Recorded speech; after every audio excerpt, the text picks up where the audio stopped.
Bonjour et bienvenue sur la chaîne podcast d'Anticor.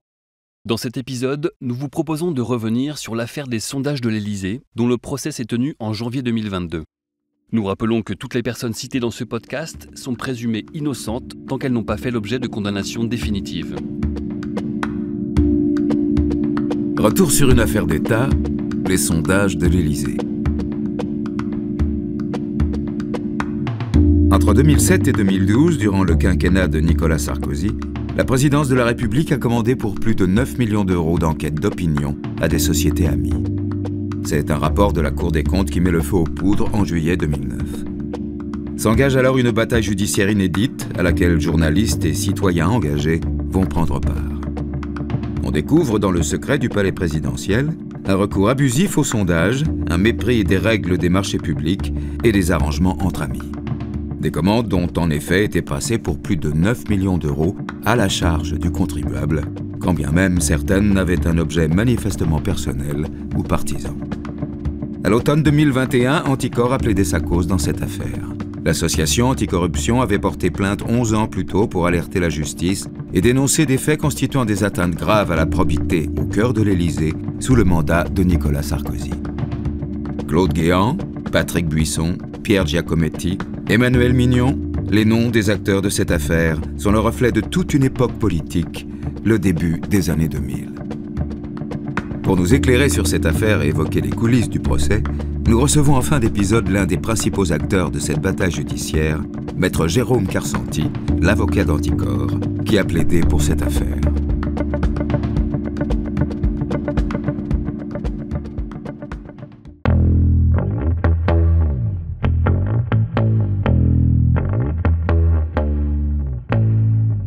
Le rapport de la Cour des comptes. 16 juillet 2009. Philippe Séguin, Premier ministre de la Cour des comptes, rend public le rapport de son institution intitulé « Les comptes et la gestion des services de la présidence de la République ». Le rapport examine l'exercice de l'année 2008 et il s'agit d'une première dans l'histoire de la République. C'est le tout premier contrôle des comptes de la présidence effectué par la Cour des comptes. C'est une première depuis Louis XVI. La coutume veut en effet que l'Élysée se considère comme échappant aux règles administratives qui s'appliquent habituellement aux services de l'État, notamment celles qui concernent la passation de marchés publics qui doivent faire l'objet d'appels d'offres. Cette exception s'expliquerait par l'histoire. Selon Bernard Trichet, un des financiers de l'équipe Sarkozy à partir de 2007, qui déclare « La présidence de la République a toujours été considérée comme l'héritière de la monarchie. C'est la coutume et non la loi qui régit ce fonctionnement hors du droit commun. C'est la prérogative régalienne par excellence. » Pourtant, ces usages vont être levés par Nicolas Sarkozy lorsqu'il accède à l'Élysée en 2007. Succédant à Jacques Chirac, dont la fin du quinquennat est entachée par plusieurs affaires, le président Sarkozy veut donner des gages de transparence et de probité. Le président de la République, Christian Frémont, souhaitait que l'Élysée, qui n'avait jamais été contrôlée depuis 2 siècles, le soit. Et il souhaitait aussi que l'administration de la présidence soit exemplaire. Il promet d'ouvrir les portes de l'Élysée et confie donc un audit des dépenses de l'Élysée, soit environ 110 millions d'euros par an, à la Cour des comptes. C'est le début d'un dialogue entre Emmanuel Mignon, fidèle collaboratrice de Nicolas Sarkozy depuis Bercy et sa directrice de cabinet à l'Élysée, et Philippe Séguin, le président de la Cour des comptes. Ensemble, ils doivent déterminer les modalités concrètes de mise en œuvre de la promesse présidentielle, la publication des comptes de l'Élysée. Voici ce qu'Emmanuel Mignon déclare à l'époque au sujet de Philippe Séguin. Nous avons fait lire ses propos. Au printemps 2008, il m'avait proposé de sanctuariser ce qu'il appelait une liste civile des dépenses, sur lesquelles la Cour des comptes n'exercerait pas son contrôle, citant en particulier les sondages. Je trouvais l'idée inopportune et j'en ai parlé à Nicolas Sarkozy, qui par mon intermédiaire a précisé à Philippe Séguin que ce contrôle porterait sur l'intégralité des dépenses. Le terme de liste civile renvoie à la monarchie. C'était la somme d'argent mise à la disposition personnelle du monarque pour les besoins de sa maison. Aux yeux de Nicolas Sarkozy, cette liste doit faire l'objet d'un contrôle au même titre que le reste des dépenses publiques. En juin 2008, Emmanuel Mignon instaure officiellement une commission d'appel d'offres de la présidence. L'Élysée s'apprête à appliquer le code des marchés publics. Un an plus tard, Ce fameux 16 juillet 2009 paraît donc le tout premier rapport de la Cour des comptes sur les dépenses de l'Élysée. Philippe Séguin, dans plusieurs interviews à l'époque de la parution de son rapport en 2009, ne manque pas de relever l'aspect historique de cette décision. Ça fait 218 ans que le chef de l'État cache ses comptes à l'organe de contrôle. On ne va pas se mettre à faire des reproches à celui qui rompt avec cette tradition. Ça serait quand même, me semble-t-il, assez injuste. Mais à quel reproche fait-il allusion ? À un passage du rapport en particulier situé à la page 11, dans lequel l'institution lève un lièvre. On peut y lire le message suivant. « Les conditions dans lesquelles a été passée et exécutée une convention signée le 1er juin 2007 entre la présidence de la République, représentée par le directeur de votre cabinet, et un cabinet d'études représenté par son gérant, pour un coût avoisinant 1,5 million d'euros, appelaient plusieurs interrogations. La Cour a d'abord relevé qu'en dépit du dépassement du seuil au-delà duquel la passation d'un marché est obligatoire, aucune des possibilités offertes par le Code des marchés publics pour respecter les règles de la mise en concurrence n'ont été appliquées. La Cour a constaté ensuite le caractère non seulement très succinct de la Convention, une seule page, mais également exorbitant au regard des règles de l'exécution de la dépense publique.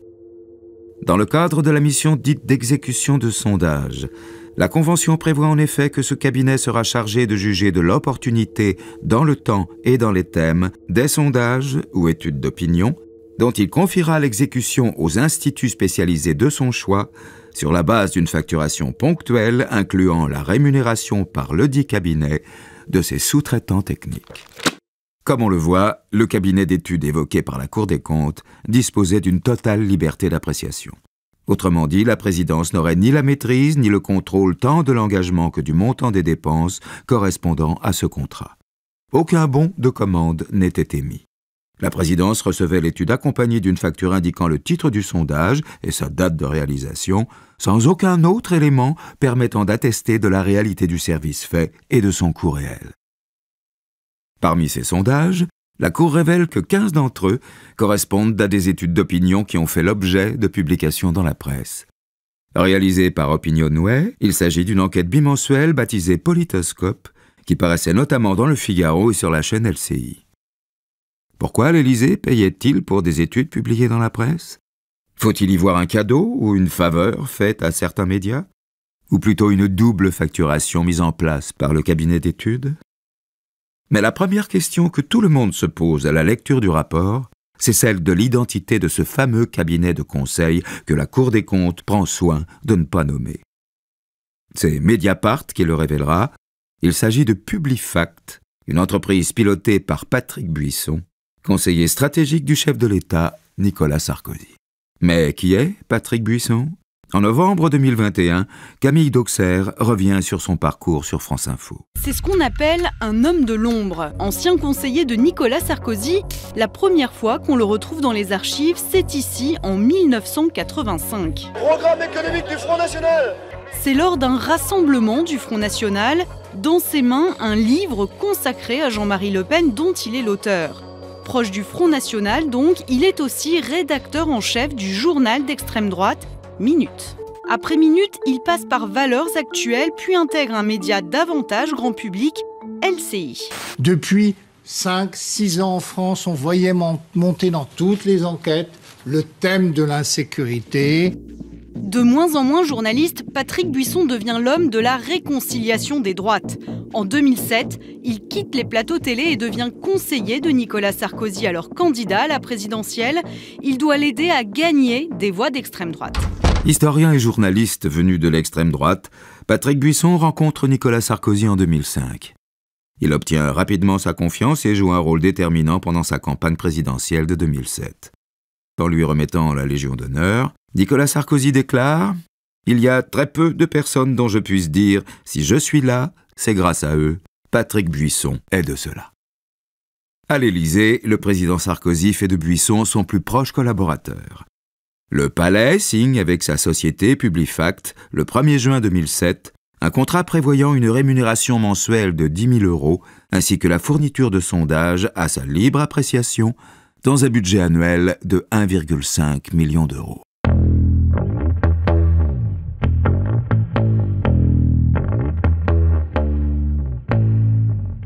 Raymond Avrillier saisit la CADA.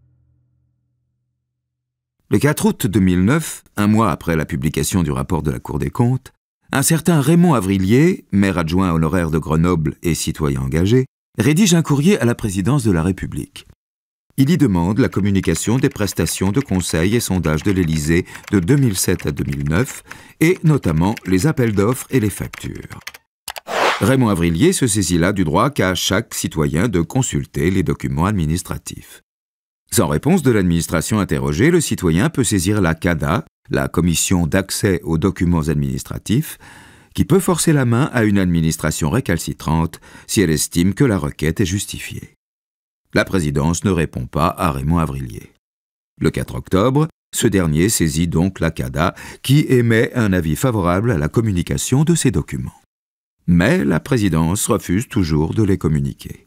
Le 14 décembre 2009, Raymond Avrillier dépose donc au tribunal administratif de Paris un recours en annulation du refus de la présidence de la République.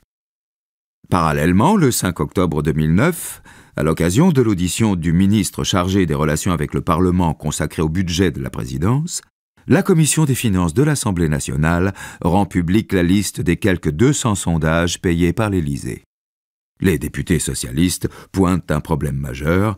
Beaucoup des sondages commandités par l'Élysée finissent dans la presse.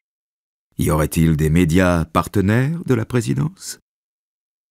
Le Figaro a par exemple publié le 4 janvier 2008 un article intitulé « Les vœux de Sarkozy jugés convaincants », avec à l'appui un sondage Opinionway. Dans le même temps, l'Élysée avait déboursé 11 960 € pour un sondage post-test des vœux du président commandé par Publifact et réalisé par Opinionway au soir du 31 décembre 2007. Autre cas problématique, le 1er octobre, Publifact a facturé plus de 15 000 € pour une enquête sur le climat politique en Île-de-France, exécutée par l'IFOP, au moment même où l'UMP cherchait à départager ses deux candidats pour la tête de liste aux élections régionales de mars 2010 en Île-de-France, Valérie Pécresse et Roger Carucci. Le 14 octobre 2009, sur son blog, la députée socialiste Delphine Batho publie un compte-rendu de l'audition du directeur de cabinet de l'Élysée, Christian Frémont, par la Commission des finances de l'Assemblée. Première question.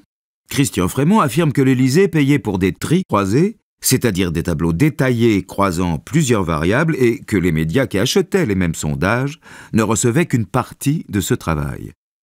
Cette explication est étrange. D'une part, elle est contredite directement par Claude Guéant, qui déclarait auparavant que si un journal achète le même sondage, on n'y peut rien, et d'autre part, la Cour des comptes n'a jamais trouvé de document prouvant cette différence de traitement. Deuxième question, qu'en est-il de la double facturation orchestrée par Patrick Buisson ? Le site Marianne2.fr avait en effet révélé que sur les près de 400 000 € dépensés par l'Élysée pour le politoscope, seuls 190 000 € atterrissaient dans les poches d'Opinionway. Autrement dit, Patrick Buisson était rémunéré 2 fois pour le même travail. Une fois avec le contrat de conseil de 10 000 € mensuels et une autre fois en ponctionnant près de la moitié des dépenses de l'Élysée dédiées aux instituts de sondage. Face à la commission, le directeur de cabinet du président justifie cette forme de rémunération de Patrick Buisson comme un travail de rédaction des questions et d'analyse. Or, l'Élysée s'était précisément défendu par ailleurs en expliquant n'avoir acheté que des tris croisés auprès de l'Institut, pas des questions. Troisième question. Pourquoi l'Élysée a-t-il recours à des prestataires extérieurs pour des montants aussi importants, alors qu'il pourrait avoir recours au SIG, le service d'information du gouvernement? Le SIG, qui dépend de Matignon, a en effet à sa charge 3 missions. Analyser l'évolution de l'opinion publique et le traitement médiatique de l'action gouvernementale, informer le public de l'action du Premier ministre et du gouvernement, piloter et coordonner la communication gouvernementale.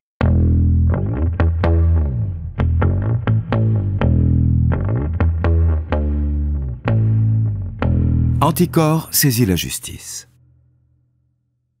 Suite au rapport de la Cour des comptes, l'association de lutte contre la corruption Anticor dépose le 11 février 2010 une première plainte contre X pour favoritisme et détournement de fonds publics. Elle vise notamment la convention commerciale signée en 2007 par l'ex-directrice de cabinet de M. Sarkozy, Emmanuelle Mignon, avec Publifact, la société de Patrick Buisson. Mais le 2 novembre, le parquet de Paris classe cette plainte sans suite, au motif que l'irresponsabilité pénale dont jouit le chef de l'État doit s'étendre aux actes effectués au nom de la présidence de la République par ses collaborateurs. Le parquet considère également qu'Emmanuelle Mignon n'a juridiquement aucun pouvoir en propre. Elle n'a pas de pouvoir personnel, même en cas de délégation de signature. Anticor dépose donc une seconde plainte, cette fois-ci en se constituant partie civile. Cela lui permet de court-circuiter le parquet. Il en revient dès lors au doyen des juges d'instruction, en l'espèce Roger Leloir, de décider d'ouvrir ou non une information judiciaire. Il le fait et désigne pour enquêter le juge Serge Tournaire. Mais le parquet saisit la Cour d'appel de Paris, qui estime en novembre 2011 qu'une telle enquête pourrait aller à l'encontre de la Constitution si elle devait conduire le juge à réaliser éventuellement une perquisition au cabinet du président de la République ou à mener des auditions pour établir si le contrat a été conclu et exécuté à l'initiative exclusive de Madame Mignon ou à la demande personnelle du président, car cela reviendrait à ce que ce dernier fasse l'objet d'une action. La Cour d'appel estime ainsi que l'immunité présidentielle dont bénéficie Nicolas Sarkozy doit s'étendre aux collaborateurs du président. Pour de nombreux juristes, il s'agit là d'une interprétation extensive de l'immunité pénale du chef de l'État. Anticor décide alors de se pourvoir en cassation, afin que la plus haute cour tranche cette question de droit. L'immunité du chef de l'État s'arrête-t-elle à sa personne ou s'étend-elle à ses collaborateurs? Le 19 décembre 2012, un arrêt de la Cour de cassation indique que l'immunité présidentielle ne s'étend pas aux collaborateurs et ordonne que l'information judiciaire soit ouverte.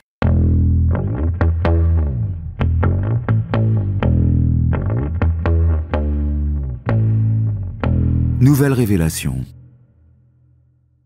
Dans le sillage de ces interrogations et dans les années du quinquennat Sarkozy qui vont suivre, plusieurs autres rebondissements autour des dépenses liées au sondage vont émerger.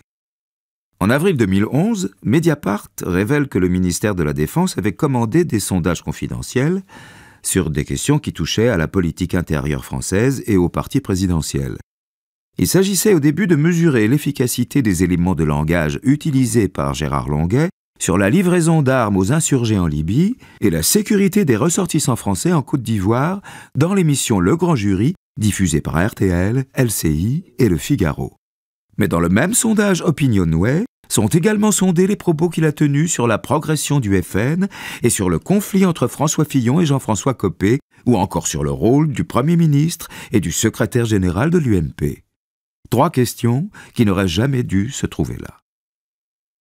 Quelques mois plus tard, en novembre 2011, un rapport de la Cour des comptes révèle que les dépenses en communication des ministères ont augmenté de près de 50% entre 2006 et 2010. Surtout, la Cour a constaté que certains ministères avaient eu recours à des prestations de conseil et d'assistance en dehors de toute publicité et mise en concurrence. Et de nouveau, dans son viseur, se trouve le cabinet de conseil Giacometti, Perron et Associés. Déjà épinglé pour ses prestations fournies à l'Élysée, on découvre alors que la société travaille également pour le cabinet du Premier ministre, 694 000 € de commandes, le ministère du Budget, 692 000 €, mais aussi les ministères de l'Intérieur, de l'Immigration, de la Justice. En tout, la société a alors encaissé 4 millions d'euros d'argent public depuis le début du quinquennat.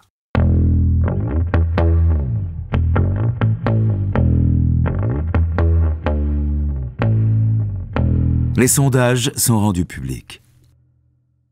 Le 17 février 2012, soit 2 ans et demi après sa première demande à l'Élysée, Raymond Avrillier obtient enfin gain de cause.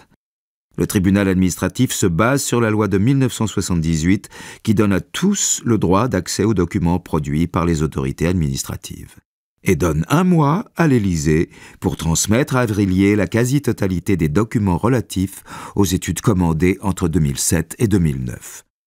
Les factures, les commandes et appels d'offres liant l'Élysée et les cabinets d'études chargés de commander les sondages. Une victoire pour Avrillier qui s'interroge. Je m'étonnais que personne n'ait fait cette démarche avant moi alors que des parlementaires demandaient une commission d'enquête. Je voulais savoir comment était utilisé l'argent de l'Élysée, car j'ai une inquiétude sur le fait que ces sondages aient été utilisés par l'UMP ou dans le cadre d'une campagne électorale. Le 20 avril 2011, 2 mois après le jugement de la Cour d'appel, la présidence se pourvoit en cassation, mais elle se désiste le 12 octobre.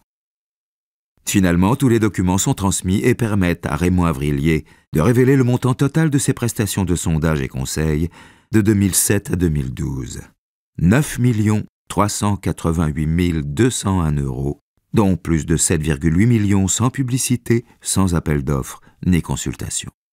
En 5 ans, ce sont donc plus de 400 sondages qui ont été facturés, auxquels s'ajoutent 108 mois de prestations de conseil de Patrick Buisson et Pierre Giacometti. Surtout, certaines enquêtes d'opinion portent sur des thèmes très discutables. On interroge ainsi les répondants, c'est-à-dire les Français, sur leur opinion du couple Nicolas Sarkozy-Carla Bruni, ou sur l'image de personnalités socialistes comme Dominique Strauss-Kahn, qui fait alors figure de candidat potentiel à la présidentielle de 2012. Raymond Avrillier, qui a reçu 4 cartons de documents, explique que ces documents montrent une addiction sondagière, une conduite à la petite semaine, au GPS des sondages. Le 1er mai 2012, il déclare au micro de France Culture : En décembre 2007, un sondage est commandé sur les Français et la liaison entre Nicolas Sarkozy et Carla Bruni. Quelques semaines après, demande si la rumeur sur son mariage avec Carla Bruni est un des événements qui ont marqué l'opinion. Quel est l'état de l'opinion sur son mariage possible avec Carla Bruni? L'état de l'opinion sur son mariage, puisque ça y est, on y est. Et quelques semaines plus tard, c'est « Pensez-vous que Carla Bruni représente plutôt bien ou plutôt mal la France à l'étranger ?»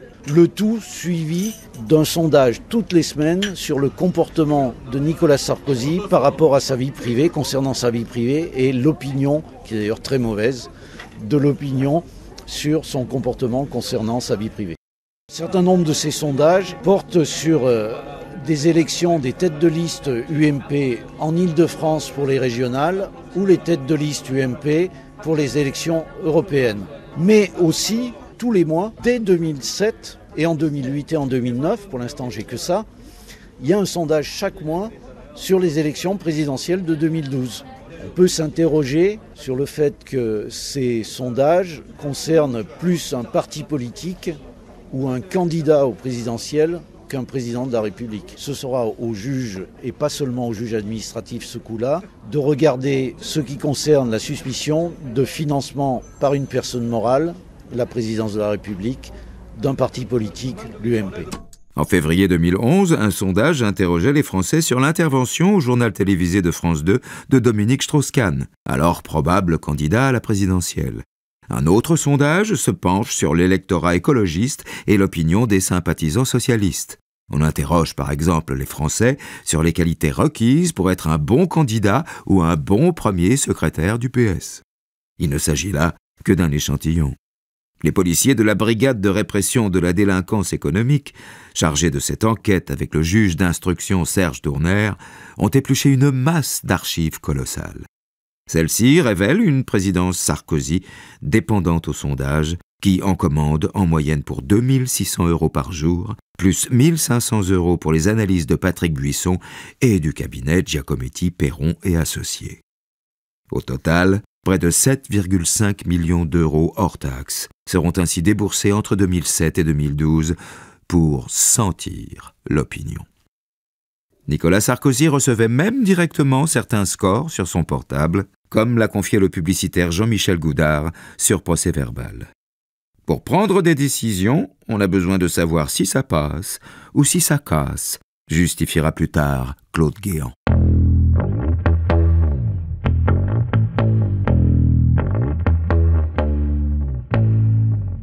Nouvelle plainte d'Anticor, l'enquête commence. De nouveaux développements dans l'affaire des sondages de l'Élysée. Une plainte pour détournement de fonds a été déposée aujourd'hui par l'association Anticor.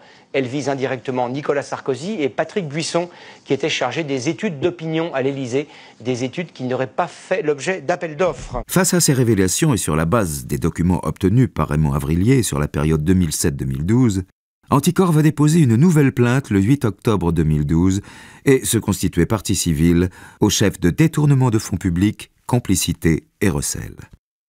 Anticor, par la voix de son avocat Jérôme Carsanti, fonde son accusation sur l'inutilité de certains sondages pour les Français. Elle vise en particulier la convention commerciale signée en juin 2007 par l'ex-directrice de cabinet de Nicolas Sarkozy, Emmanuelle Mignon, avec Publifact, la société de conseil de Patrick Buisson. Cette convention concède à Publifact le versement annuel de 1,5 million d'euros en conseil et sondage, et ce en sus d'une rémunération mensuelle de 10 000 euros versés à Buisson. La convention est à reconduction automatique. Par le biais de cette convention, Georges Buisson, fils de Patrick et gérant de sa société, obtient pour 300 000 euros de commande, Ipsos pour 1,8 million d'euros, Opinionway et l'IFOP pour 550 000 euros chacun. C'est ce contrat qui avait été épinglé par la Cour des comptes, car il était passé sans qu'aucune des possibilités offertes par le Code des marchés publics pour respecter les règles de la mise en concurrence n'ait été appliquée. On l'a vu, la Cour d'appel de Paris s'était opposée à ce qu'un magistrat enquête du fait de l'immunité pénale du chef de l'État. Mais la Cour de cassation finit par donner gain de cause à Anticor. Elle casse et annule l'arrêt, et l'enquête se voit confiée au juge d'instruction Serge Tournaire, qui a également mis en examen Nicolas Sarkozy dans le dossier du financement libyen.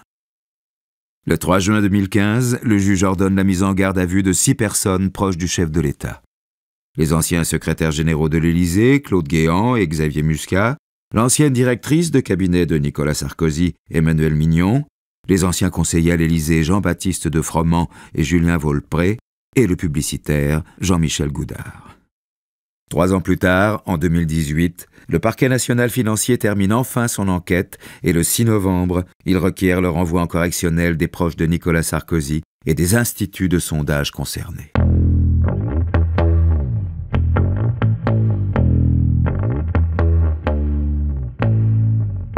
Le procès.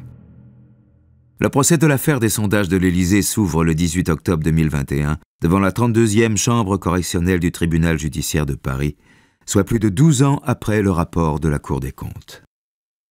Ce n'est pas la première affaire dans laquelle le nom de Nicolas Sarkozy est cité. Les sondages de l'Élysée arrivent après l'affaire dite des écoutes, dans laquelle l'ex-président et son avocat Thierry Herzog sont accusés d'avoir corrompu Gilbert Azibert, un magistrat de la Cour de cassation, et après l'affaire Big Malion, qui concerne le système de fausse facturation de l'UMP pendant la campagne présidentielle de 2012 et qui voit Nicolas Sarkozy condamné en septembre 2021 à 1 an de prison ferme en première instance. La presse titre sur les 4000 sondages et sur la furie sondagière de l'ex-président de la République qui atteint un total de près de 10 millions d'euros. Anticor est partie civile au procès. L'association cite Nicolas Sarkozy comme témoin, ce qui fera les gros titres. Dans un premier temps, l'ex-président refuse de se rendre au procès. Mais le juge estime que sa présence en tant que témoin est nécessaire à la manifestation de la vérité puisqu'il était le donneur d'ordre.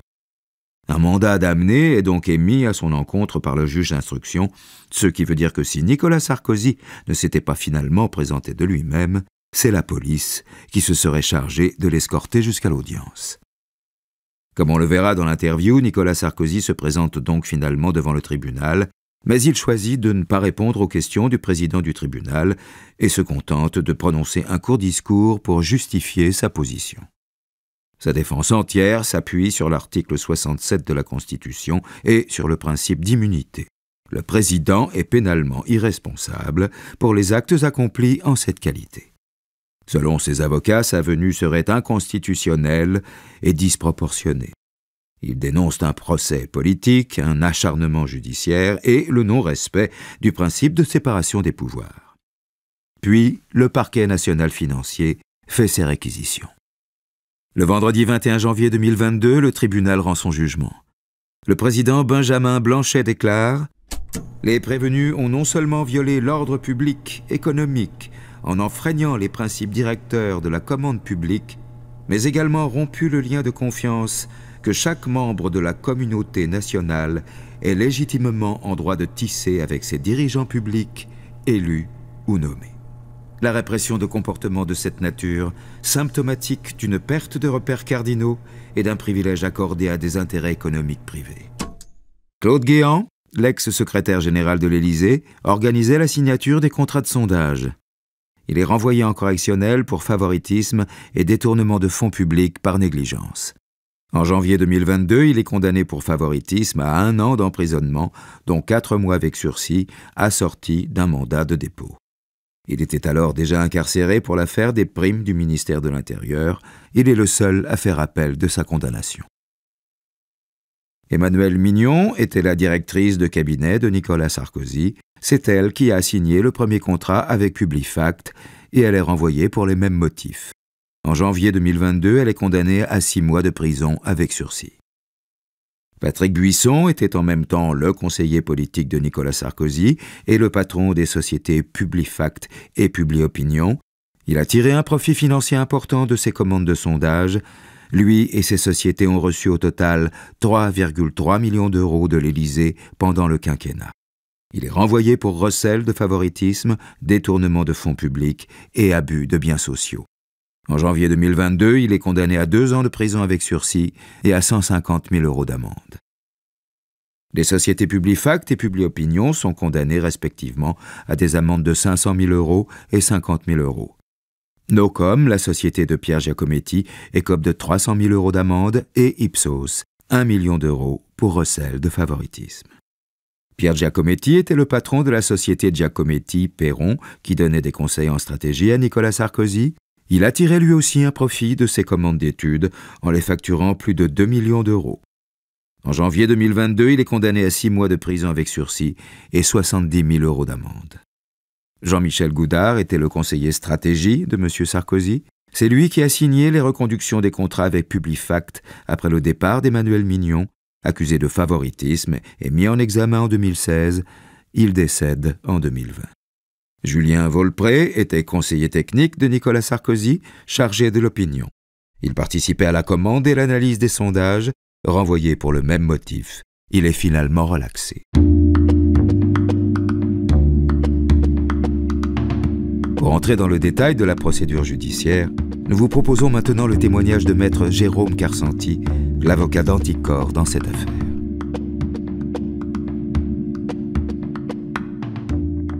Jérôme Carsanti, bonjour.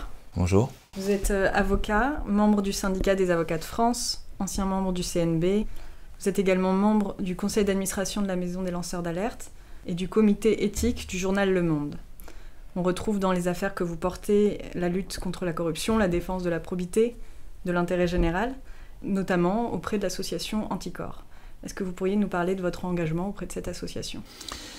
Rapidement, je suis rentré au sein de l'association dans les années 2005-2006, association qui était une toute petite association et pour laquelle j'avais été très séduit puisque elle prônait 2 choses importantes. D'abord l'éthique, et elle s'inscrivait à ce moment-là dans l'idée qu'il fallait réagir au choc émotionnel et politique de l'élection de Jean-Marie Le Pen au second tour, la qualification de Jean-Marie Le Pen au second tour de l'élection présidentielle. Et j'avais été effectivement sensible à cette idée que des élus viennent dire eh bien en fait les élus sont des gens éthiques, sont des gens qui combattent pour l'intérêt général. Et c'est une minorité qui fabrique du discrédit, qui fabrique en réalité quelque chose qui vient fragiliser la démocratie. Et il faut que les élus se saisissent de la question éthique pour donner du sens à la politique, redonner du sens à la politique. Et donc on voit bien aujourd'hui à quel point la démocratie est en danger. Anticor, parce qu'elle défend la démocratie, est au cœur, j'allais dire, des débats contemporains. J'étais un des premiers militants, qu'on était dans un petit cercle, à un moment donné, quand la question s'est posée, parce qu'il faut quand même se souvenir que dans les années antérieures à 2007, 2008, etc., au moment des années Sarkozy, on est indigné par la pratique du pouvoir. La pratique du pouvoir de Sarkozy, c'est tout d'un coup le défi permanent à la loi. Et donc, on a un parquet qui est sous tutelle, on a une presse qui est quand même pas tout à fait libre, en tout cas pas au point où elle est aujourd'hui, et on a une loi qui interdit l'action des associations. La loi, elle dit même que la corruption étrangère a pour monopole d'action le ministère public. Donc en fait, on est à un moment où on est juste indigné et où la politique ne peut pas répondre à l'indignation citoyenne. Et ce qui fait qu'à un moment donné, on se dit il faut peut-être qu'on se saisisse, même en dehors des champs habituels, c'est là, on se dit, si on faisait une action. Pérolle, c'est un scandale à l'époque. Hein. L'affaire Pérolle, c'est un scandale. Il y a une commission d'enquête parlementaire, il y a la presse qui s'agite, il y a Mais finalement, personne ne se saisit de ce dossier. Est-ce que vous pourriez nous rappeler l'affaire Pérolle? L'affaire Pérolle, qui était François Pérolle? François Pérolle, c'était le secrétaire général adjoint de l'Élysée, sous Nicolas Sarkozy, en charge des questions économiques et financières. On est en pleine crise financière, on s'en souvient, et il y a une redistribution, en tout cas une réflexion autour du système bancaire, mondial et français. Et dans cette tourmente, il y a une réflexion au sein de l'Élysée, d'ailleurs qui est issue qui est très ancienne, hein, qui est la question de la fusion des banques populaires et caisses d'épargne. Et on a un secrétaire général, François Pérolle, qui va s'occuper de la fusion de ces deux instances bancaires, de ces deux grandes banques, et qui va se faire nommer à la tête de BPCE nouvellement constitué. On considère à ce moment-là que c'est un vrai conflit d'intérêts. On va le qualifier, nous, de prise illégale d'intérêt. Je le dis tout de suite pour éviter la diffamation, il sera relaxé à la fin. On est en quelle année, là? Là, on est en 2009. Et quand on décide de déposer plainte pour Anticor, je sais très bien à ce moment-là pour Anticor, et je crois de mémoire que ce n'est même pas moi qui rédige la plainte. Je crois qu'à l'époque, c'est le vice-président de l'époque, Éric Alt, qui rédige la plainte. Moi, je la porte, mais on sait très bien qu'on n'a aucune chance, puisque la loi nous interdit toute action. Mais à partir du moment où on va déposer la plainte, et moi je me souviens encore comme si c'était hier de ce moment, où, lorsque je dépose cette plainte, moi j'ignore tout du fonctionnement en fait, des médias, comment ça marche, quels sont les ressorts, etc.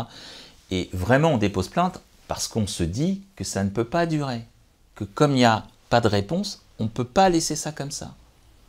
Et donc, on dépose la plainte, et dans la foulée, j'ai un appel de l'AFP. Je ne sais pas comment ils ont eu l'info qu'il y avait une plainte au parquet d'Anticor.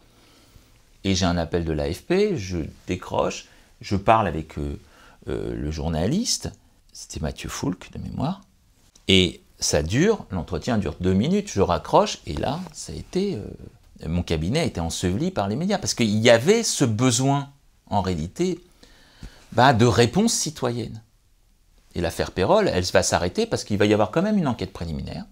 Une enquête préliminaire qui se résoudra à l'audition de François Pérolle qui va dire j'ai rien fait, j'ai fait ce que j'avais à faire, mon travail était bien fait et j'ai pas de conflit d'intérêt. Classement sans suite, et après on poursuivra, et notamment je poursuivrai avec un syndicat pour aller jusque devant la Cour de cassation qui va reconnaître d'ailleurs un arrêt de principe intéressant puisqu'il va reconnaître l'intérêt à agir d'un syndicat pour des questions de probité, alors qu'on nous avait opposé l'irrecevabilité, etc. Mais je ne rentre pas dans le détail.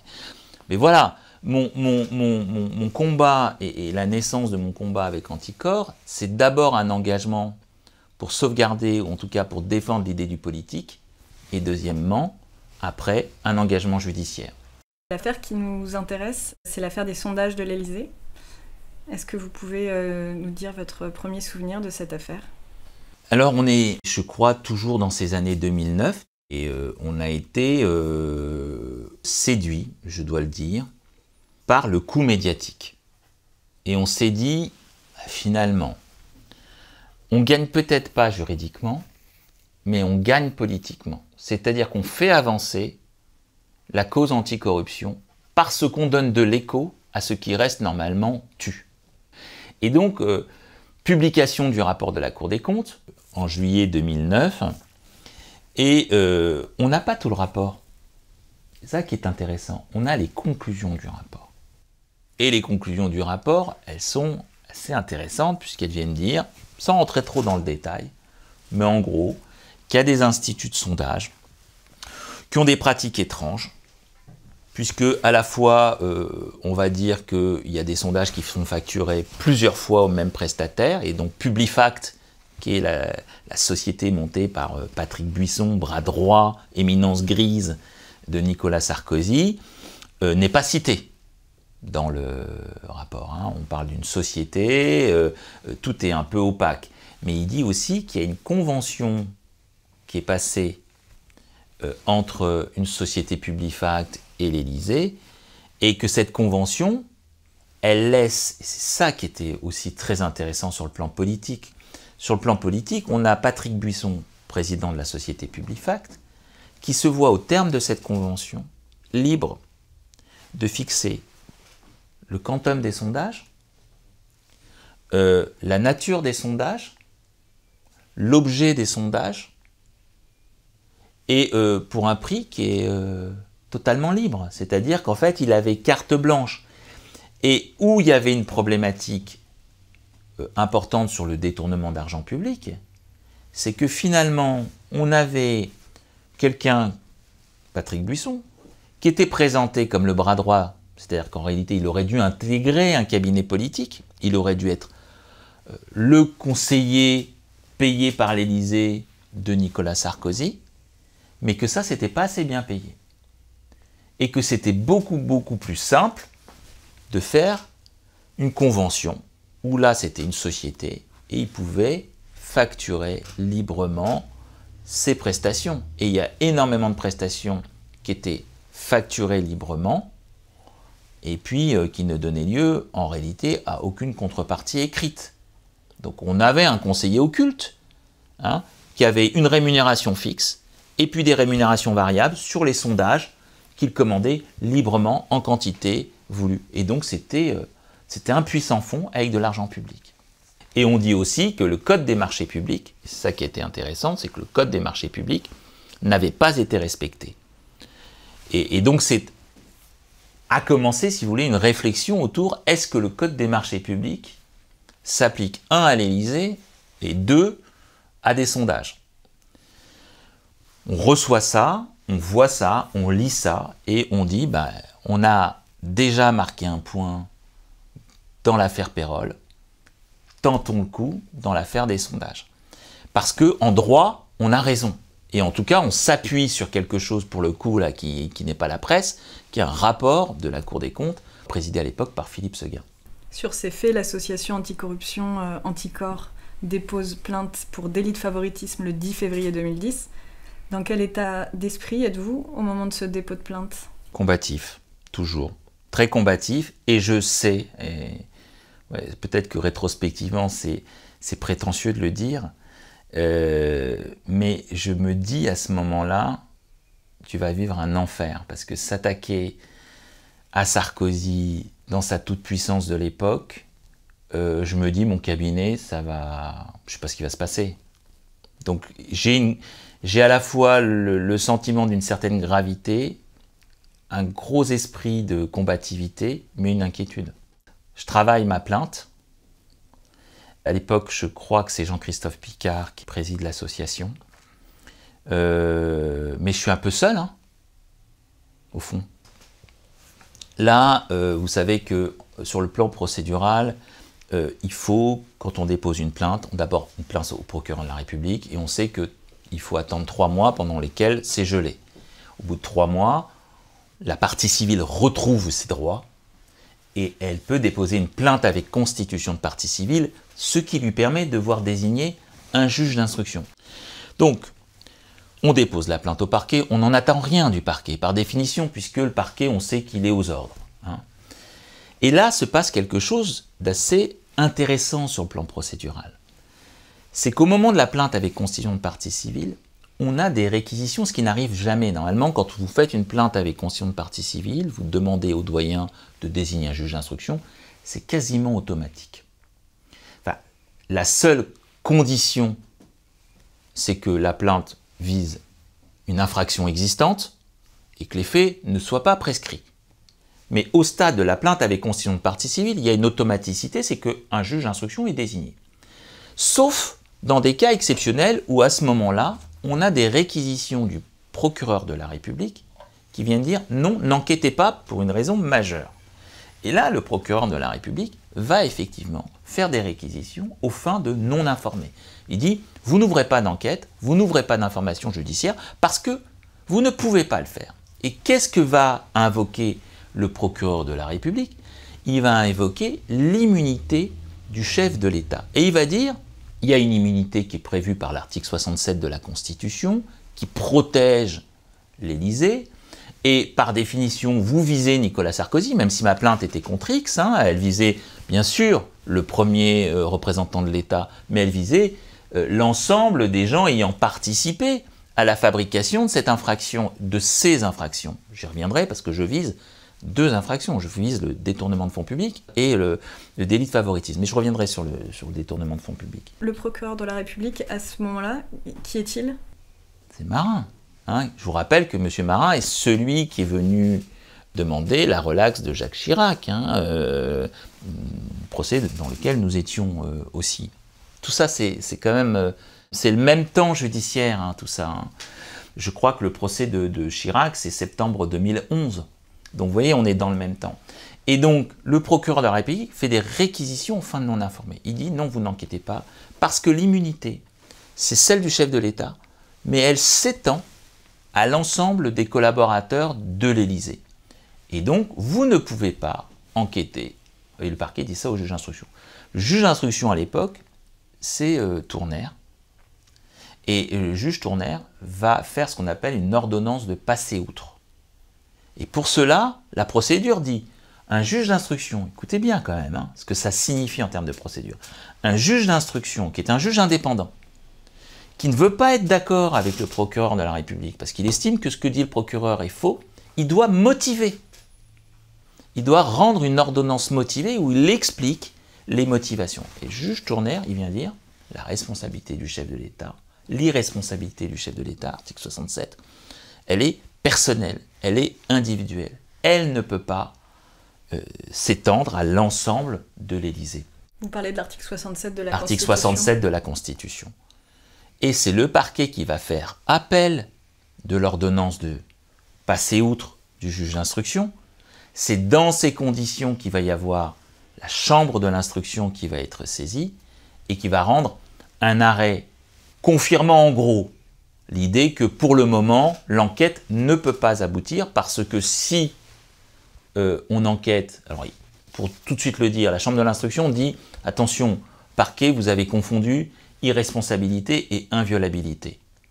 Vient dire en réalité, l'irresponsabilité pénale, elle est propre au chef de l'État, mais le chef de l'État ne peut pas répondre le temps de son mandat des questions qui vont lui être posées au nom de l'inviolabilité.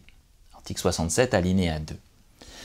Et la chambre de l'instruction répond par une sorte de pirouette juridique en venant dire « Si vous enquêtez, vous allez devoir entendre le chef de l'État. Or, comme il est protégé par l'inviolabilité, vous allez enfreindre cette disposition constitutionnelle et donc l'enquête devra reprendre à l'issue du mandat de Nicolas Sarkozy, mais le temps de son mandat, vous ne pouvez pas enquêter. » On va faire un pourvoi en cassation. Est-ce que vous pourriez nous expliquer la position justement d'Anticor que vous défendez à ce moment-là?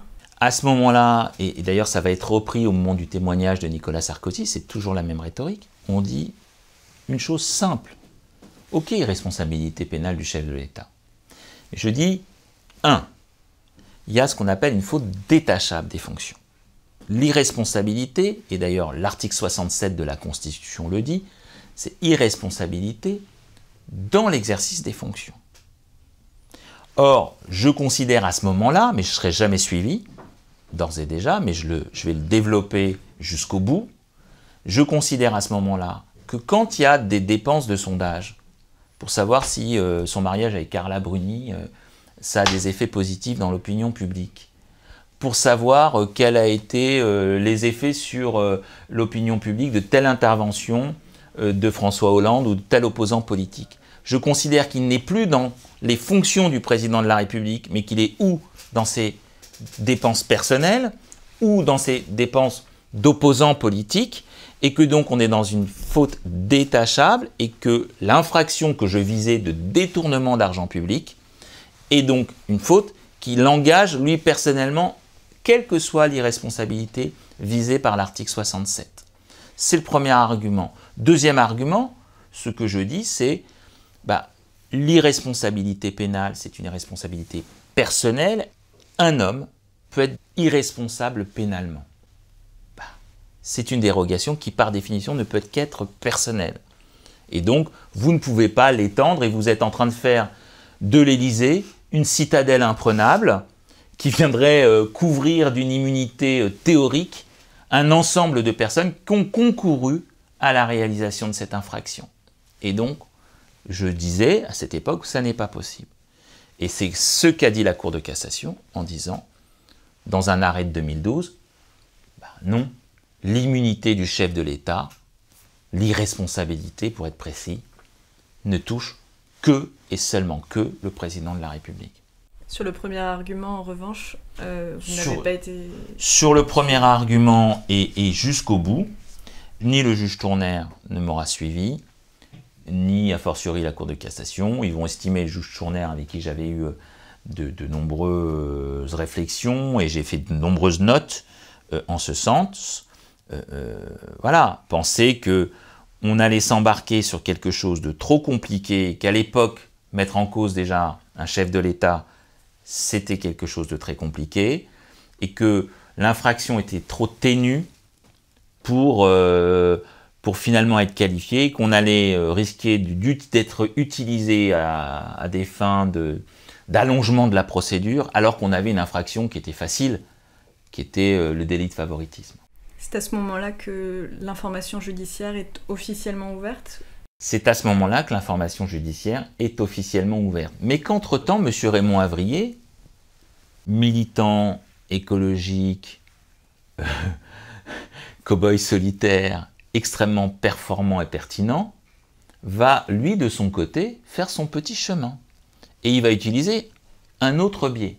Lui, il va utiliser la voie administrative. Il va considérer que les documents relatifs au sondage de l'Élysée sont des documents publics qui doivent lui être communiqués. Et donc, il va en demander officiellement la communication, se les voir refuser, aller devant la CADA, qui va les lui accorder, les exiger. Alors, je ne connais plus la procédure exacte. Est-ce qu'il est allé jusque devant le tribunal administratif, le Conseil d'État? Peut-être, je ne sais plus jusqu'où il va, mais il finit par obtenir la communication de tous ces sondages. Et voilà, il va se rapprocher de moi, puisqu'il était également proche d'Anticor. Je ne sais pas s'il était adhérent ou pas, en tout cas il était très proche d'Anticor à l'époque. Il suivait de près ce que je faisais, et on s'est retrouvé au fin fond d'un bar à Paris, et il m'a remis l'ensemble sur une clé, il m'a remis l'ensemble des sondages. Moi, j'avais que le rapport de la Cour des comptes, ce qui m'a permis, moi, de nourrir, et d'ailleurs, ce qu'a obtenu Raymond Havrier, c'est beaucoup plus que ce qu'a obtenu l'enquête préliminaire, parce qu'entre-temps, eux, ils ont des choses qui ont disparu, les archives ont disparu, des choses qui n'ont pas été archivées, etc. Donc ce qu'a obtenu Raymond Havrier m'a permis, moi, de constituer un dossier beaucoup plus complet. Moi, ma plainte, elle l'avait portée que sur le rapport de la Cour des comptes, qui ne visait en réalité de mémoire que la dernière année, je crois. Et moi, j'ai pu remonter, grâce aux documents de Raymond Havrier, j'ai pu remonter aux 5 ans précédents. Et donc, j'ai fait à ce moment-là une nouvelle plainte avec constitution de partie civile. Il y a eu un moment donné où il y avait deux procédures, parce qu'il y avait une enquête. Comme j'ai fait une nouvelle plainte, j'ai fait une nouvelle plainte au parquet, puisque je ne pouvais pas aller tout de suite devant le juge d'instruction, il fallait que je laisse passer les 3 mois. Donc j'ai refait une plainte simple.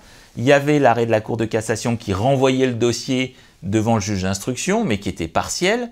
J'ai attendu 3 mois, j'ai fait une plainte avec constitution de partie civile, et au bout d'un moment, j'ai demandé la jonction des 2 dossiers. C'est comme ça qu'on est arrivé avec un dossier complet. Et au terme de 6 années d'instruction, le 27 août 2019, le juge d'instruction Serge Tournaire ordonne le renvoi devant le tribunal correctionnel de 6 proches de Nicolas Sarkozy, en suivant les réquisitions du parquet. Est-ce que vous pouvez nous dire ce qui se passe à ce moment-là ? Après, une fois que l'ordonnance de renvoi a été rendue, on n'attend plus la date d'audience, si vous voulez. Bon, moi, c'est une immense satisfaction, hein, parce que c'est énormément de travail pendant 6 ans. Donc on a Emmanuel Mignon, Claude Guéant, Jean-Michel Goudard, Julien Volpré, Patrick Buisson et Pierre Giacometti. Ça, c'est pour les personnes physiques. Et 4 sociétés, Publifact, Publiopinion, Nocom et l'Institut Ipsos France, qui sont renvoyés pour des infractions de favoritisme, recel de favoritisme, détournement de fonds publics ou négligence, à l'origine d'un détournement de fonds publics. C'est l'ensemble des infractions. On a une procédure qui dure 11 ans, avant d'aboutir à un renvoi devant le tribunal correctionnel. Qu'est-ce que vous pouvez nous dire de ces délais ? Ils sont insupportables. Ils sont insupportables parce qu'en réalité, on le sait quand on est avocat, partie civile, mais les magistrats le savent et la justice le sait, plus le jugement s'éloigne du fait générateur, moins on considère que le trouble à l'ordre public est important. C'est une sorte de dilution de l'importance de l'infraction avec le temps. D'ailleurs, vous voyez que quand on dépose une plainte, là c'est la presse et partout, quand on arrive au jugement 11 ans après, tout le monde s'en fout. Parce que en réalité, ils sont tous à la retraite, ils sont grabataires, ils ont déjà... en gros, il n'y a plus de conséquences. Jacques Chirac, quand il est jugé, c'est jugé plus de 20 ans après. Il ne peut même pas comparaître à l'audience, tellement il est dans un état de sénilité avancé. Claude Guéant, quand il comparait, il a déjà été condamné à d'autres reprises, il est tout maigre, éploré, il n'a plus de fonction, il ne représente plus rien. Donc en réalité, la justice, elle est tellement longue à traiter un sujet important qu'elle n'a plus d'effet pédagogique, elle n'a pas d'effet concret sur le sens politique, elle ne dit rien en fait, puisqu'elle vient juger des gens qui ne sont plus dans l'action politique. Donc c'est terrible à tout point de vue.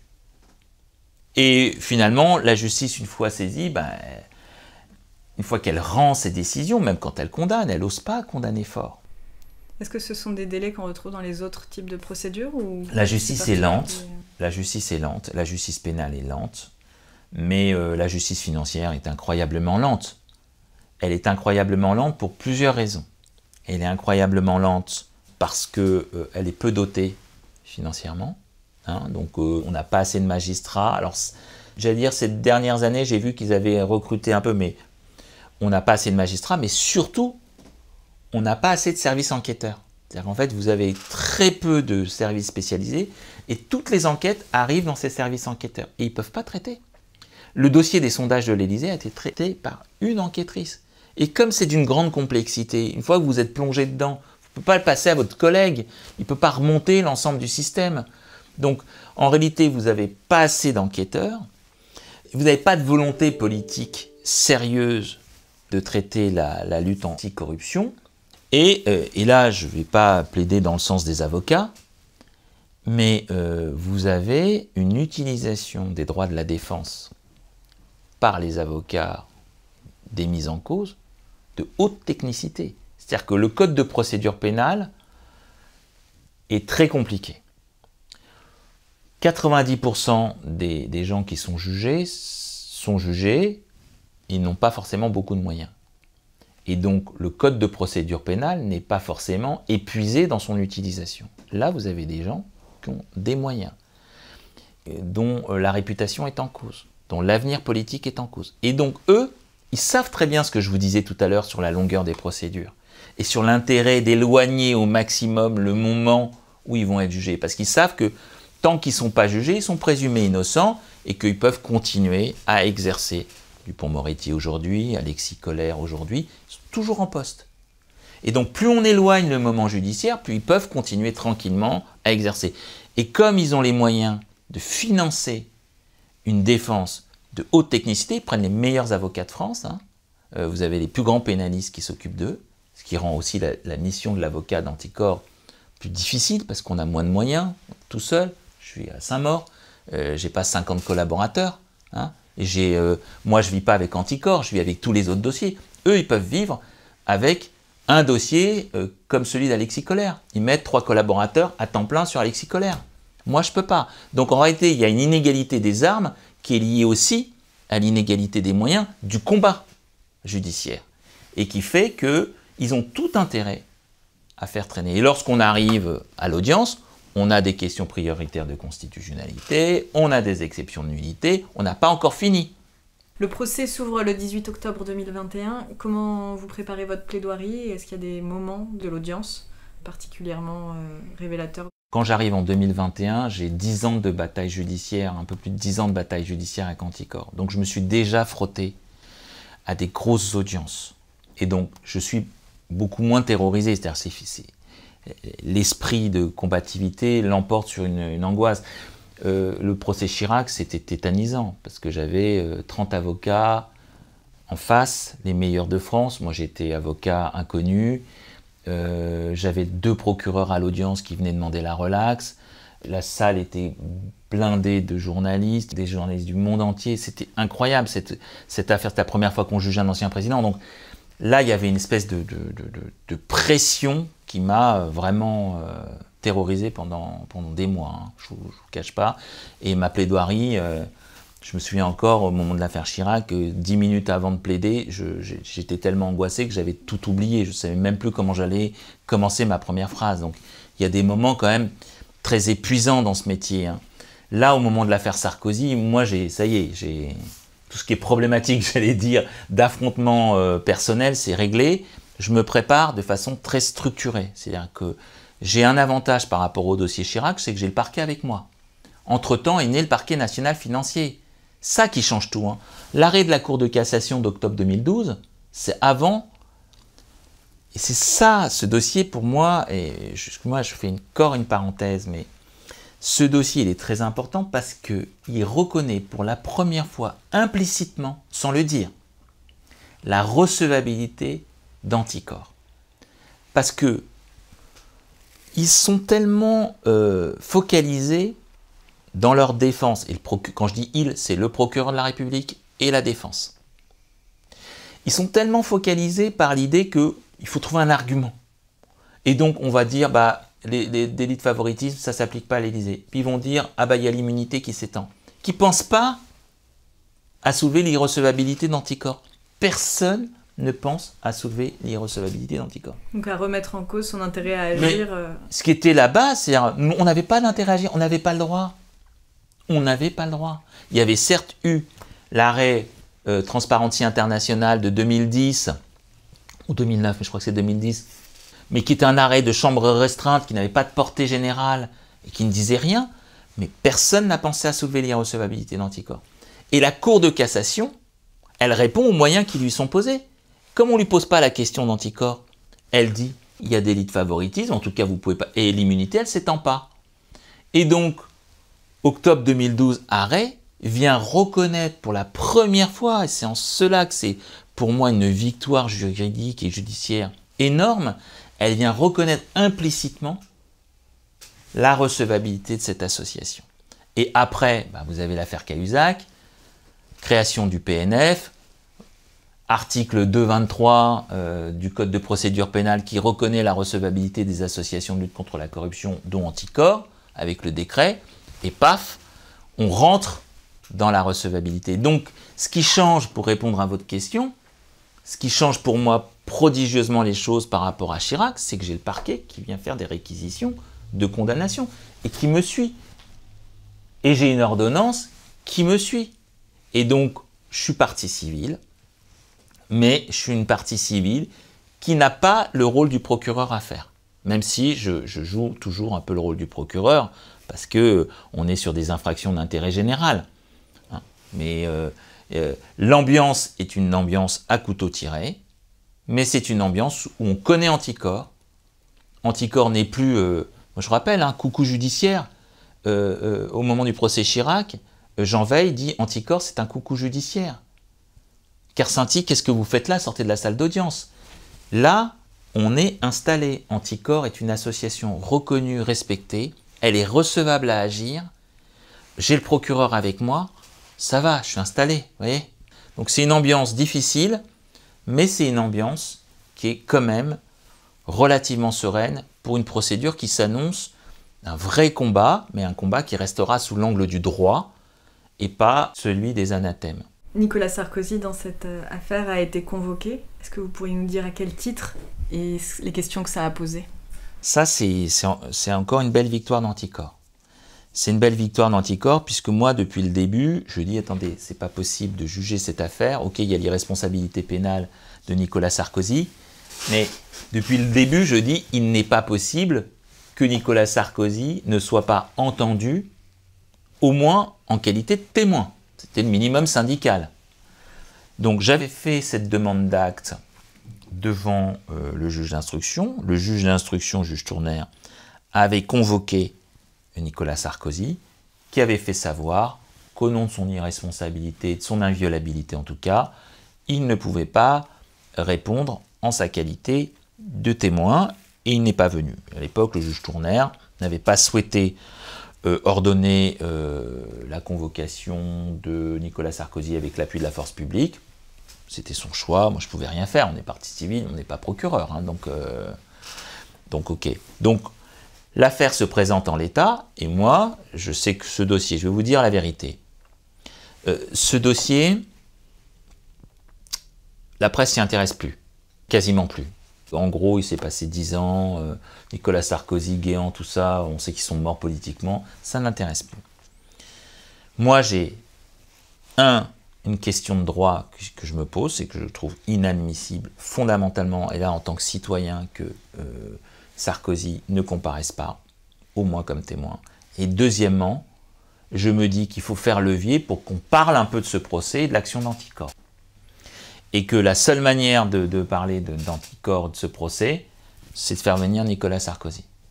Donc je sais que dans ma démarche, j'ai une démarche qui est une démarche purement juridique et qui est en lien avec la cohérence de mon procès depuis le début, mais aussi en me disant, bah voilà, il faut mettre un coup de projecteur sur ce dossier parce qu'on ne s'est pas battu depuis 10 ans pour que ça passe à la trappe. Et je crois quand même, je continue à essayer de croire en la pédagogie judiciaire. Et je crois que voilà, ces procès sont aussi l'occasion de parler aux citoyens et de rendre un peu justice aux citoyens. Parce que ça, pour moi, Anticor, c'est qu'il y a un sentiment de réparation aux citoyens. Il a souvent le sentiment que les politiques, finalement, il y a un sentiment d'impunité, ils ne risquent rien. Et quand on fait un éclairage, ben voilà, là, par exemple, Sarkozy, ben, le citoyen, il se sent un peu réparé dans son sentiment d'injustice. C'est mon idée, en tout cas.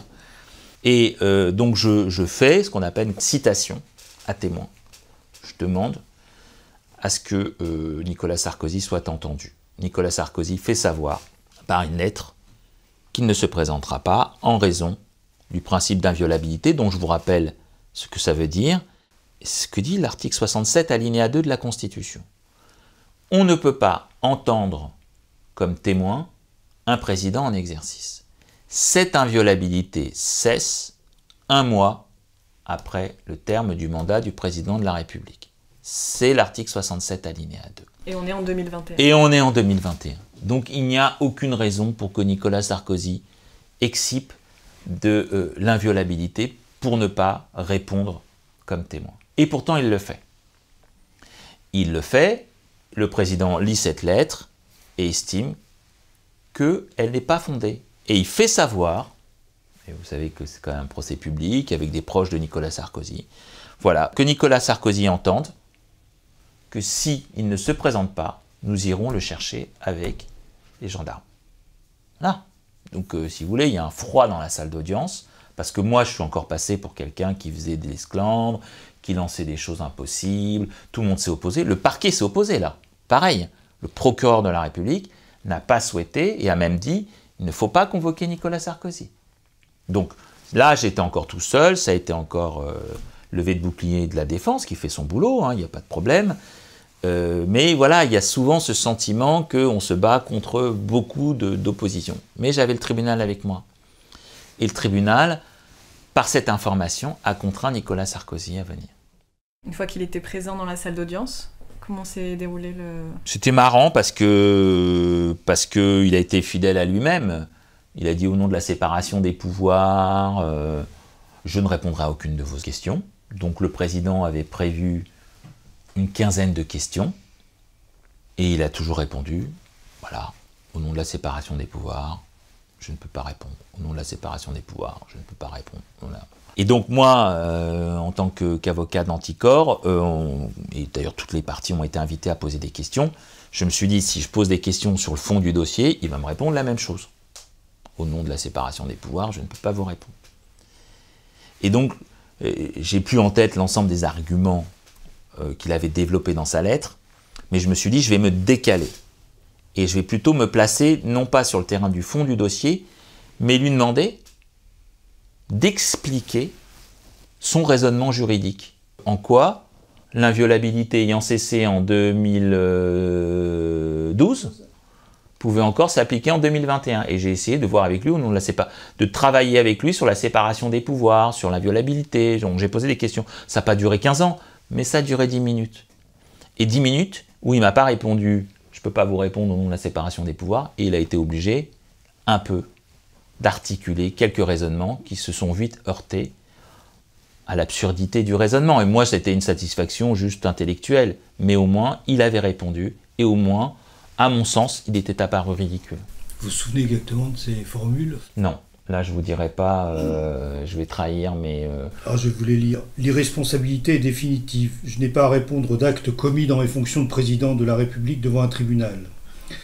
À travers ma personne, les juges tentent de pratiquer une immixtion dans le pouvoir politique. J'ai été président de la République, c'est ma lecture de la Constitution, c'est une conviction. J'ai le droit d'avoir des convictions. Vous ne pouvez pas considérer que c'est dilatoire ou irrespectueux. C'est drôle, non?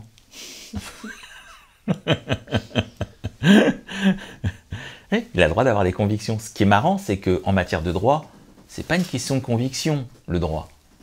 Le droit... après, on peut avoir des convictions dans la vie, des convictions politiques, mais le droit, c'est quand même d'application stricte. Et moi, j'avais même été plus loin, parce que j'avais dit c'est une infraction. Il y a une obligation de témoigner.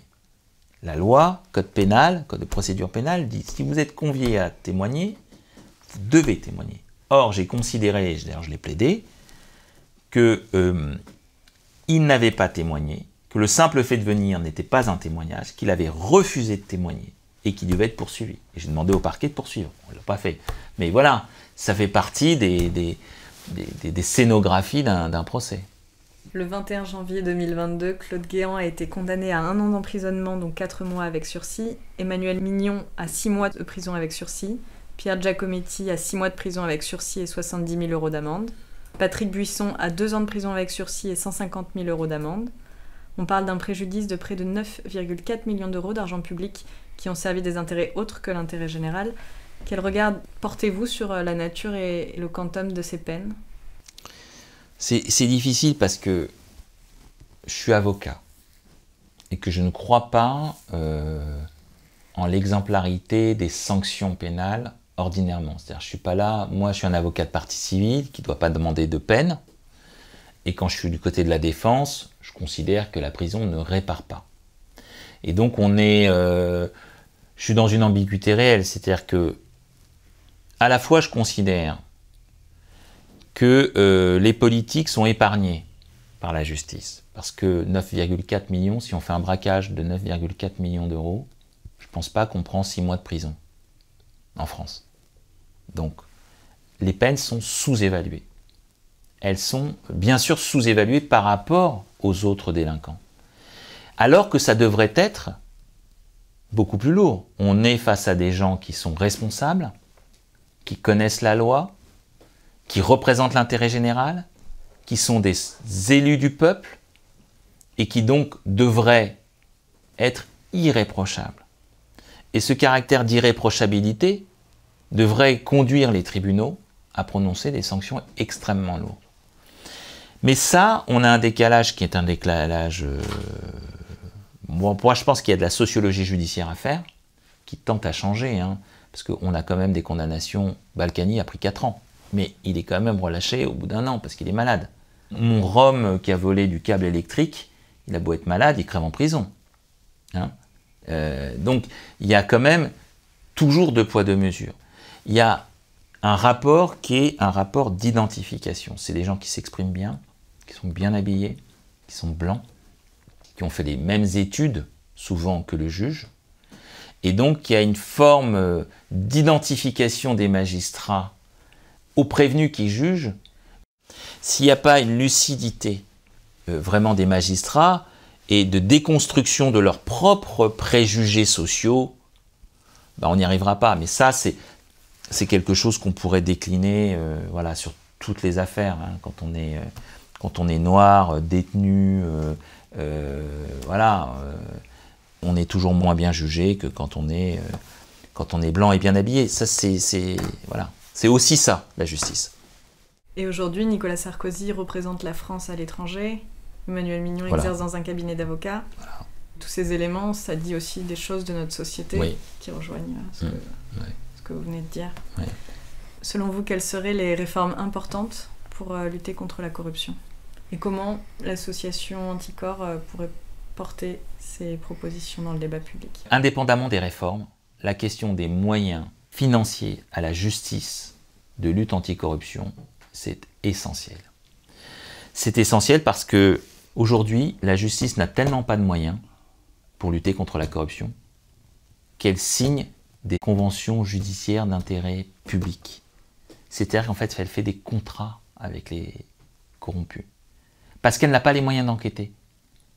Et donc on préfère signer un contrat en disant bah tiens, un tien vaut mieux que deux, tu l'auras, je récupère tant de millions d'euros, mais la société se retrouve non inscrite au casier judiciaire.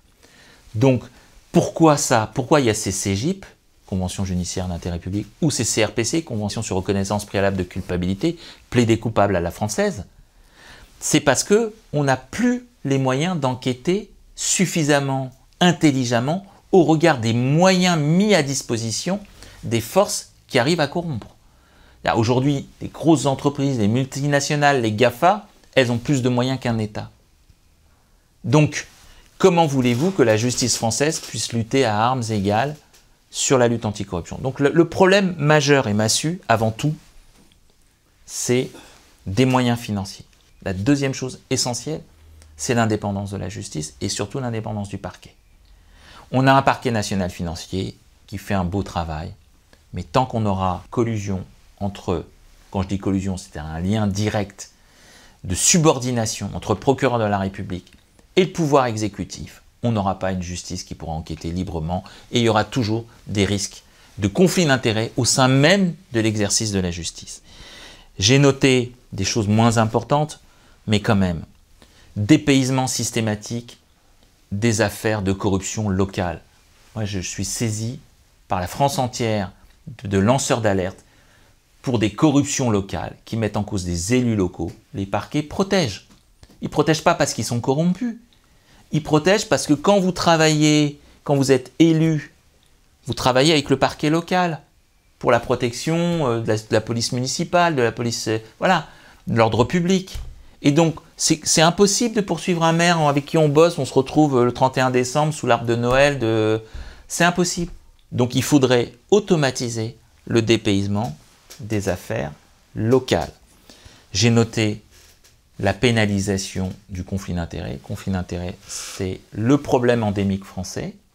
Problème, je pense que ce n'est pas le seul, mais c'est un problème majeur et qui est sous-évalué parce qu'on est sur des prises illégales d'intérêt. L'infraction de prise illégale d'intérêt est une infraction microscopique au regard des conflits d'intérêts qui gouvernent en réalité et qui perturbent et abîment la décision publique. Et je serais pour une interdiction totale, étanche, de ce qu'on appelle le pantouflage, c'est-à-dire le passage public-privé qui permettent en réalité, au nom de compréhension et de carrière, à des fonctionnaires de devenir agents privés, à des agents privés de devenir fonctionnaires, et des allers-retours qui en réalité sont nocifs pour la décision publique. Sur la lutte anticorruption, je pense qu'il est temps qu'Anticor se saisisse des problématiques de santé publique, des problématiques environnementales, des problématiques sanitaires. Et ça, c'est aujourd'hui la corruption, elle est là, et c'est toutes les problématiques de conflit d'intérêts. J'en dirai pas plus. Et sur la réforme de la police judiciaire, est-ce que vous pensez que ça va dans le bon sens? Non.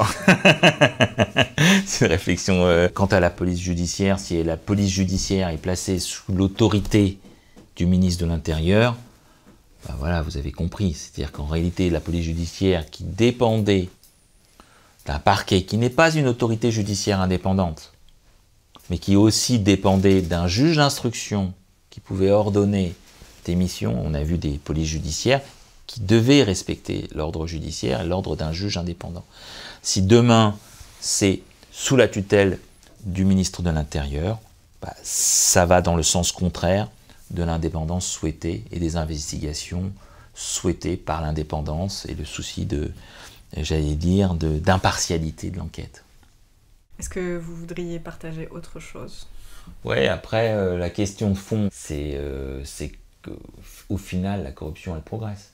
Et moi, c'est ma réflexion de fond, c'est que au final, vous avez des victoires, mais qui sont des victoires à la Pyrrhus, parce qu'on s'attaque, et on s'est attaqué beaucoup à la corruption politique. Les élus, le conflit d'intérêts, je ne dis pas que c'est pas important, c'est important. Mais en termes de coût pour l'État, c'est pas le plus grave. Et la corruption la plus importante, c'est la corruption qu'on ne voit pas, et il nous faudrait beaucoup plus de technicité, une justice beaucoup plus élaborée pour pouvoir aborder les vrais sujets de corruption. Je ne dis pas qu'on ne les aborde pas, mais on les aborde de manière insuffisante au regard de la lutte nécessaire. Merci beaucoup. Ouais, merci à vous. C'est la fin de cet épisode. Pour plus d'informations sur cette affaire et plus généralement sur les faits de corruption en France, rendez-vous sur anticorps.org. À bientôt.